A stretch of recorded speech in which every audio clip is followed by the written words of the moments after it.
ভিডিওর শুরুতেই তো আমি বলে থাকি জীবনে কি করা উচিত কি করা উচিত নয়, কোনটা ভুল কোনটা ঠিক। আজকে আর সেসব কথায় যাচ্ছি না।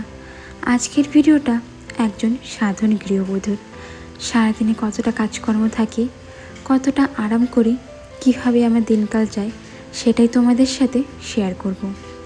নমস্কার বন্ধুরা, আমি দিয়া। আমার একটি নতুন ব্লগ ভিডিওতে তোমাদের সবাইকে জানাই অনেক অনেক স্বাগত। কেমন আছো সবাই কমেন্টে জানাতে একদমই ভুলো না। আজ হলো মঙ্গলবার, ঘড়িতে এখন বাজে সকাল 9:30।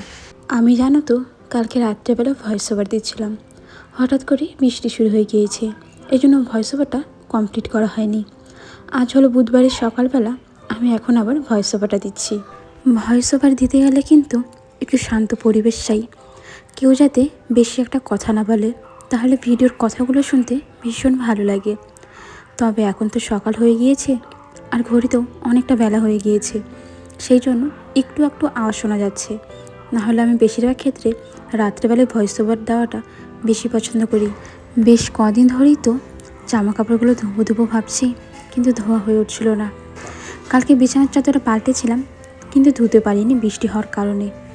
এই জন্য আজকে সকালেই সার্ফ দিয়ে বিছানার চাদর, বালিশের কভার, সাথে কিছু বাসি কাপড় ছিল সেগুলো ভিজিয়ে রেখে দিলাম। যতক্ষণ পর্যন্ত ভিজবে, ঘরে তো আরও কাজ আছে, ভাবলাম সেগুলো একটু সেরে নিই। আমার আগের ভিডিওতে শিল্পারও অফিসিয়াল দিদিভাই বলেছ তোমার কথাগুলো শুনতে খুব ভালো লাগে, শুরু থেকে শেষ পর্যন্ত ভিডিওটা খুব ভালো হয়েছে। ধন্যবাদ দিদিভাই। আর রাজশ্রী দিদিভাই বলেছ খুব ভালো হয়েছে বোন, আলু দিয়ে মাছ ভাজাটা দারুণ ছিল, আমরা এমন করে কখনো খাইনি। আলু দিয়ে মাছের ঝোল খেয়েছি, কিন্তু এমন করে ভাজা খাইনি। আমার শরীরটা খারাপ 2 দিন ধরে, শুয়ে তোমার ভিডিও দেখছিলাম। তুমি তাড়াতাড়ি সুস্থ হয়ে যাও দিদিভাই, এটাই চাই। আলু দিয়ে মাছ ভাজা করলে কিন্তু খেতে ভীষণ ভালো লাগে, আর যদি একটু পেঁয়াজ কুচি দেওয়া যায় তাহলে তো তুলনাই হবে না। সঞ্চিতা মণ্ডল দিদিভাই বলেছ বোন দেখে নিলাম, ধন্যবাদ দিদিভাই। পূজা লাইক বলেছ একদম ঠিক বলেছ, খুব ভালো লাগলো, ধন্যবাদ দিদিভাই। প্রতিমা মালাকার বলেছ ভিডিওটা আসার সঙ্গে সঙ্গে দেখতে চলে এলাম, ধন্যবাদ বোন। সংযুক্তার বলেছ আজকের ভিডিওটা খুব খুব খুব ভালো লাগলো, অনেক অনেক ধন্যবাদ, এভাবেই না আমার পাশে থেকো। কুকিং ভিলেজ থেকে বলেছ শুরু করলাম, ধন্যবাদ দিদিভাই, এভাবেই আমার পাশে থেকো। এই মাসে যে রেশনের চালটা পেয়েছিলাম সেটা 2-1 দিন খেয়েছি, আর এখন তো মাসের শেষ, রেশনের চালটাই মনে হয় এখন খেতে হবে। কিন্তু কি বলতো, আমি অনেকবার ভেবেছি যেই চালগুলো আমরা কিনি তার সাথে রেশনের চাল মিশিয়ে অল্প অল্প করে রান্না করব।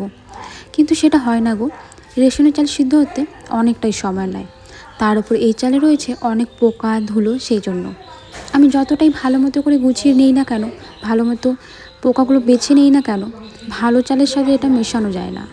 আজকে আমি অর্ধেকের বেশি চাল ভালো মতো করে পরিষ্কার করে নিয়েছি। আমি জানো তো কুলা চাল ঝাড়তে পারি না, বিয়ের আগে তো কখনোই চাল ঝাড়িনি, সবসময় আমার মাকে দেখতাম কুলায় চাল ঝাড়তো। আমি যদি চাল ঝাড়তে যাই কুলা তো নড়ে না, আমি নিজেই এদিক ওদিক হয়ে নড়তে থাকি, কোনোভাবেই চাল আর বাছা হয় না। আজকে চেষ্টা করলাম, আমি জানি যে ধীরে ধীরে চেষ্টা করলে আমরা সবাই কিন্তু সব কাজ পারবো। এখন হয়তো পারছি না, কিন্তু এই কাজ করতে করতে একদিন আমি ঠিকই পারবো। এই জন্য চেষ্টাটা আমাদের সব সময় করতে হবে। চালগুলো তো গুছিয়ে রেখে দিয়েছি, তারপর আমি বের করলাম রেশনের আটা। এই আটার মধ্যে কিন্তু অনেক ভুসি রয়েছে, এমনি এমনি যদি রুটি বানাই সেই রুটিগুলো কিন্তু একদমই ফুলবে না। আর সকালবেলা যখন রুটি বানাবো তখন যদি আটাটা ছাঁকনি দেই না, অনেকটা সময় নষ্ট হয়। এই জন্য আমি এখনই আটাটা ছেঁকে রাখছি, কালকে সকালবেলায় রুটি বানাবো ভেবেছি। আমার জীবনটা কিন্তু একদম সাধারণ, সকালে কাজকর্ম থেকে শুরু হয় আর রাত্রিবেলা কাজকর্মতেই শেষ হয়।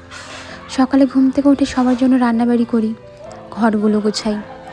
এদিকের ঘরগুলো শাশুড়ি মায়ের, সেগুলো উনি নিজেই গোছান, আর এদিকের ঘরটা আমার। আমি যতটা পারি সবার ঘর পরিষ্কার করে রাখার চেষ্টা করি। তার মধ্যে তো আমাকে কমেডি ভিডিও বানাতে হয়, আমি না বেশি একটা সময় পাই না, নাহলে আরও চেষ্টা করতাম সবার কাজগুলো নিজেই করে দেবার। কিন্তু কি করব বলো তো, এখন যে জামা কাপড়গুলো ধুয়ে নিলাম, এবার স্নান করে আমাকে গোপাল সেবা দিতে হবে, তারপর আবার কমেডি ভিডিও বানানোর আছে। ঘড়িতে কিন্তু প্রায় এখন 11:30 মতন বাজে। 12টার দিকে যদি ভিডিও শুরু করি, কমেডি ভিডিও শেষ হতে হতে প্রায় 2 ঘন্টার মতন লাগবে, তবুও আমার সম্পূর্ণ ভিডিওটা বানানো হবে না, কিছুটা বাকি থেকেই যাবে। বাকি ভিডিওটা আমি আবার রাত্রেবেলা করে নিব। দেখতে পারছো তো আমাদের বাড়িতে কিন্তু আজকে বেশ ফুল ফুটেছে। অন্য দিনগুলোতে একদমই ফুল ফুটে না। এই বাড়িঘর বানানোর জন্য বাড়িতে যত ফুল গাছ ছিল সব কিছু তো কেটে দেওয়া হলো, অনেকটাই কম ফুল ফুটছে। নাহলে আগে আমাদের বাড়িতে জবা ফুল গাছ ছিল, সাদা ফুল গাছ ছিল, এখন আর কোনোটাই নেই। গোপাল পুজো দেওয়ার ক্ষেত্রে কিন্তু তুলসী পাতা না হলে কখনোই পূজাটা সম্পূর্ণ হয় না। আমাদের তুলসী গাছটা একদম ছোট, প্রতিবারই না বন্যা হয়ে তুলসী গাছগুলো বা যে কোনো ফুল গাছ আর থাকে না। আমার ভয়েস ওভারের ব্যাকগ্রাউন্ডে অনেক চিল্লাচিল্লির আওয়াজ মনে হয় তোমরা শুনতে পাবে। ওই যে জানোই তো, পাড়া প্রতিবেশী ঝগড়াঝাঁটি সারাক্ষণ লেগেই থাকে, সেগুলোতে ভয়েস ওভারে চলে আসছে। এখন আর কি করব, দেরি করেও যাবে না, কারণ প্রায় 9টা বেজে গেল। আর আমি তো প্রত্যেক দিন সময়ের মধ্যেই ভিডিও দিই, সেই জন্য তোমাদের আজকে আমি একটা টিপস দিই। চলো, তোমরা যখন ভিডিও দিবে সবসময় চেষ্টা করবে প্রত্যেক দিন যেই সময় ভিডিও দিচ্ছ পরের দিন কিন্তু সেই সময় ভিডিও দিতে। এমন কিন্তু কখনোই করবে না আজকে 9টায় দিলাম তো কালকে 10টায় দিব, পরের দিন 12টায় দিব। এমন করলে কিন্তু ভিডিওতে কখনোই ভিউজ যাবে না। তুমি নিজের একটা নির্দিষ্ট সময় বের করে নিবে যে হ্যাঁ, এই সময় ভিডিও দিব, এই সময় বড় ভিডিও, এই সময় শর্ট ভিডিও, এই সময় পোস্ট বা এই সময় লাইভ। টাইমটা একদম ঠিক রাখবে। ইউটিউব কিন্তু সব কিছুই বুঝতে পারে আমরা কখন ভিডিও দিচ্ছি কখন দিচ্ছি না, সেই হিসাবে কিন্তু আমাদের চ্যানেলে ভিউজ যায়। এই বিষয়গুলো যদি তোমরা লক্ষ্য না রাখো, তোমাদের ভিডিওতে যদিও ভালো হয়, ধরো ভিডিও খুব ভালো কোয়ালিটি আলা, ভিডিওর মধ্যে ভিউ যাওয়ার মতন একটা বিষয় আছে, কিন্তু তবুও তোমার ভিডিওতে ভিউজ যাবে না, কারণ তুমি টাইম মেনটেন করছো না। আশা করি আমার কথাটা তোমরা বুঝতে পেরেছো। এখন কিন্তু বিকেলের সময়, ঘরে কিছু কাজ ছিল সেগুলো সেরে নিয়ে উঠানটা ঝাড়ু দিয়ে নিলাম, হাত মুখ ধুয়ে চলে এলাম ঘরে। সবসময় তো নিজের যত্ন নেওয়া হয়, ঘরের যত্ন নেওয়া হয়, চুলগুলো তো যত্ন নিতে হবে। চুলে শ্যাম্পু করা যেমন প্রয়োজন, ঠিক তেমনই কিন্তু চুলে তেল দেওয়াটাও ভীষণ প্রয়োজন। আমি কিন্তু এই তেলটা ব্যবহার করে থাকি, এটা অনেক ভালো। তোমরা যদি জানতে চাও এই তেলটার নাম কি, আমাকে অবশ্যই জানিও, আমি পরের ভিডিওতে বা তোমাদের কমেন্টে এটা জানিয়ে দেব। বিকেলের দিকে একটু শান্তি মতো বসে যে নিজের চুলগুলো একটু আঁচড়াবো সেটাও পারছি না, ঘরে এত মশা হয়েছে কি বলবো। এই জন্য না একটা মশা মারা ধূপকাঠি কিনে রেখেছি। প্রত্যেক দিন এই বিকেলের সময় ঘরের দরজাটা বন্ধ করে এই মশা মারা ধূপকাঠিটা জ্বালিয়ে দিই, এতে মশা অনেকটাই কমে যায়। চলো তাহলে বন্ধুরা, আজকের ভিডিওটা আমি এখানেই শেষ করি। তোমাদের সাথে দেখা হবে নতুন একটি ভিডিওতে। তোমরা সবাই ভালো থেকো, সুস্থ থেকো, আর আমাকে একদমই ভুলে যেও না। আজ তাহলে আসি।